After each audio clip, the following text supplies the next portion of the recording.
Hello hi good morning, welcome back to my YouTube channel. ನಾನು ಕಾವ್ಯ ಲಿಂಗರಾಜು. ಇವತ್ತು ಗುರುವಾರ ಬೆಳಗ್ಗೆ ರೆಡಿಯಾಗಿದ್ದೀನಿ ನಾನು. ಹಾಗೆ ತಿಂಡಿಗೆ ಅಂತ ಪೂರಿ ಮತ್ತು ಪಲ್ಯ ಮಾಡಿದ್ದೀವಿ.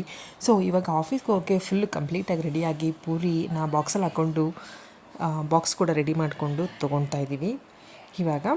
ಸೊ ಕ್ಯಾಬ್ ಬಂದಿದೆ 6:30 ಆಯಿತು. ಇವತ್ತು ಲೇಟಾಗೋಯಿತು ಕ್ಯಾಬ್ ಬರೋಷ್ಟರಲ್ಲಿ. ನಾನಿವತ್ತು ನಿಮಗೆ ನನ್ನ ಜಾಬ್ ಜರ್ನಿ ಬಗ್ಗೆ ಸ್ವಲ್ಪ ಒಂದು ತುಣುಕುನ ಶೇರ್ ಮಾಡಬೇಕು ಅಂತ ಅಂದ್ಕೊತಾ ಇದ್ದೀನಿ.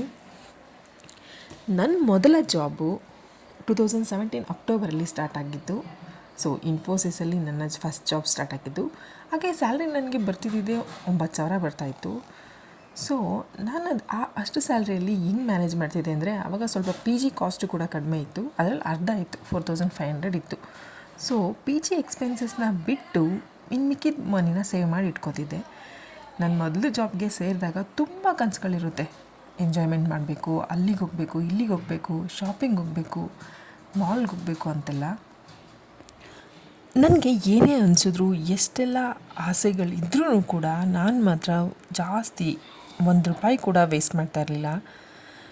ಹಾಗೆಯೇ ಇದೇ ಥರ ನಾನು ಕಂಟಿನ್ಯೂ ಮಾಡ್ಕೊಂಡು ಬಂದೆ. ಹಾಗೆ ನಾನು ಒಂದಿನ ಒಂದು ವೀಡಿಯೋನ ನೋಡಿದೆ, how to treat your salary ಅಂತ.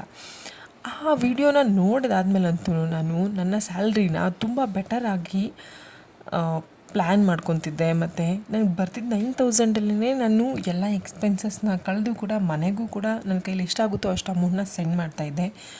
ಸೊ ಜಾಬು ಒಂದು ಅಸೆಟ್ ಅಲ್ಲ. ಆ್ಯಕ್ಚುಲಾಗಿ ಹೇಳಬೇಕು ಅಂತಂದರೆ, ಜಾಬು ಹೆಂಗೆ ಅಂದರೆ, ನೀವು ಕೆಲಸ ಮಾಡಿದ್ರೆ ಮಾತ್ರ ದುಡ್ಡು ಬರುತ್ತೆ. ಮತ್ತು ಮಿಸ್ಸಾಗಿ ಏನಾದರೂ ನಿಮ್ಮ ಜಾಬ್ ಏನಾದರೂ ಸೆಕ್ಯೂರ್ಡ್ ಇಲ್ಲ ಅಂತಂದರೆ, ಅವರು ನಿಮ್ಮನ್ನು ಜಾಬಿಂದ ತೆಗ್ದಾಕಿದ್ರು ಅಂದರೆ ಅವಾಗ ಮತ್ತೆ ಏನು ಮಾಡ್ತೀರಾ ನೀವು? ಅವಾಗ ಮತ್ತೆ ರಿಸ್ಕಲ್ಲಿ ಇರ್ತೀರ ನೀವು. ಸೊ ಆದ್ದರಿಂದ ನೀವೇನು ಮಾಡ್ಕೋಬೇಕು ಅಂತಂದರೆ, ಒಂದು 6 ತಿಂಗಳಿಗೆ ಆಗೋಷ್ಟು ಅಮೌಂಟ್ನ ನೀವು ಸೇವ್ ಮಾಡಿ ಇಟ್ಕೊಳ್ಳಿ. ನಿಮಗೆ ಜಾಬ್ ಮಿಸ್ಸಾಗಿ ಜಾಬಿಂದ ತೆಗ್ದಾಕಿದ್ರು ಅಂದ್ರೂ ಆ 6 ತಿಂಗಳಲ್ಲಿ ಹುಡ್ಕೋ ಅಷ್ಟು, ನೀವು ಜಾಬ್ನ ಹುಡುಕಿ ಜಾಯ್ನ್ ಆಗೋ ಅಷ್ಟು ಟೈಮ್ ಪೀರಿಯಡ್ಗೆ ಅಟ್ಲೀಸ್ಟ್ ಒಂದು 6 ಮಂತ್ಸ್ನಾದರೂ ನೀವು ನಿಮಗೋಸ್ಕರ ಕೊಡಬೇಕಾಗುತ್ತೆ. ಸೊ ಆದ್ದರಿಂದ ನಾನು ಏನು ಫಾಲೋ ಮಾಡ್ತಿದ್ದೀನೋ ಅದನ್ನು ನಾನು ನಿಮಗೆ ಹೇಳ್ತಾ ಇದ್ದೀನಿ. ನಿಮಗೆ ಇಷ್ಟ ಆದರೆ ನೀವು ಕೂಡ ಫಾಲೋ ಮಾಡ್ಬೋದು.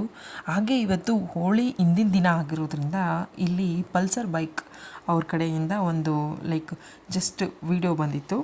ಅದನ್ನು ವಿಡಿಯೋನ ಇಲ್ಲಿ ಹಾಕ್ತಾಯಿದ್ದೀನಿ ನೋಡಿ ನಿಮಗೋಸ್ಕರ. ಹಾಗೆ ನಾನು ನನ್ನ ಸಿಸ್ಟರ್ ಇನ್ ಲಾ ಮನೆಗೆ ಹೋದ್ವಿ, ಅಂದರೆ ನನ್ನ ನಾದಿನಿ ಮನೆಗೆ ಹೋಗಿದ್ದೆ.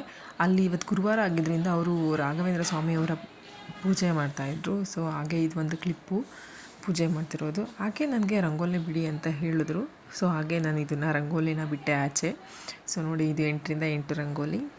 ಸೊ ಅಲ್ಲಿಂದ ಬಂದು ವಾಪಸ್ಸು ಮನೆಗೆ ರೀಚ್ ಆದಮೇಲೆ ಊಟ ಮಾಡಿ, ಸೊ ನಿಮಗೆಲ್ಲರಿಗೂ ಬಾಯ್ ಹೇಳೋಣ ಅಂತ ಬಾಯ್ ಹೇಳಿ, thanks for watching, good night ಎಲ್ಲರಿಗೂ.